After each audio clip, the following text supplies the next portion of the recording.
இப்போ பாஜகல மாநில தலைவர் அண்ணாமலை மாற்றப்படுவாரா அப்படிங்கிற கேள்விதான் இப்படியே சுத்தி சுத்தி வருது.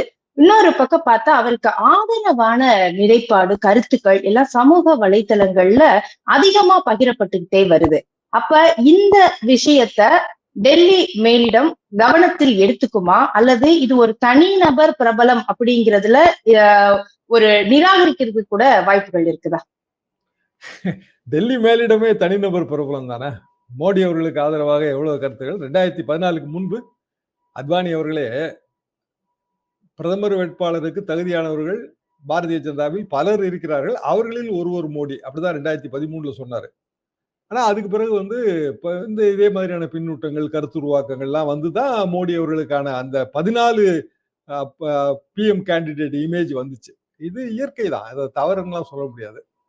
ஆனா ஒரு கூட்டணி அமைக்கும் போது மாநில தலைவரை மாற்றுவது அது தேசிய கட்சிகள்ல சர்வசாதாரணம். காங்கிரஸ் கட்சியில நீங்க அதை பார்க்கலாம். செல்வ பெருந்தகை வந்ததே கூட அப்படியான ஒரு முயற்சியின் விளைவுதான். அப்போ அண்ணாமலை மாற்றப்படுவார், அது அப்படித்தான் நானும் நினைக்கிறேன். ஏன் மாற்றப்படுவார் அப்படின்னா, கண்டிப்பாக அதிமுக பிஜேபி கூட்டணி வருதுன்னு தான் நம்ம எடுத்துக்கிடணும். வெறும் கூட்டணி மட்டும் இல்ல, அதுல தொகுதி பங்கீடு இருக்கு, இன்னென்ன தொகுதிகள்ங்கிற கணக்கு இருக்கு. அது ஃபைனல் நெகோசியேஷன். தொகுதி பங்கீடு மேலிடத்துல இருந்து யாராவது இத்தனை நம்பர்னு முடிவு பண்ணிட்டு போயிடுவாங்க. ஆனா பல தொகுதிகளை 2 தரப்பும் கேட்கும். விருப்பப்பட்டியல் ஒன்னாதான் இருக்கும்.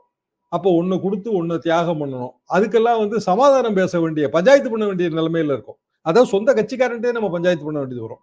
இல்லைன்னா அவன் அந்த தொகுதியில நம்ம கூட்டணி வேட்பாளரை தோற்கடிக்க வேலை பார்ப்பான்.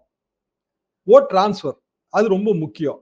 அதுக்கு கண்டிப்பாக மாநில தலைவரும் கூட்டணியின் மேஜர் பார்ட்னரும் ரொம்ப அணுக்கமா இருக்கணும், வணக்கமா இருக்கணும், இணக்கமா இருக்கணும். இவ்வளவு வேலை இருக்கு அதுல.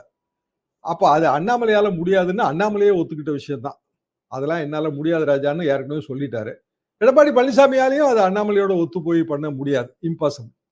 அப்ப அண்ணாமலை மாற்றப்படுவார், இது உண்மை. தேதியெல்லாம் குறிச்சிட்டாங்க, அவங்க நாள் குறிச்சிட்டாங்க. ஏப்ரல் மாதம் 9ஆம் தேதி அப்படின்னு நாள் தான் குறிச்சாச்சு. ஏப்ரல் மாதங்கிறது ஒரு சரியான கணக்கு தான். ஏன்னா தேசிய தலைவரும் பிஜேபியில போட்டாகணும். அதுவும் ஏப்ரல் 2nd வீக்குள்ள முடிஞ்சாக வேண்டிய வேலை. மாநில தலைவர் முடிஞ்சாதான் அது முடியும். எனவே ஏதோ இன்னொரு சில நாட்களில் நம்ம இதை எதிர்பார்க்கலாம்.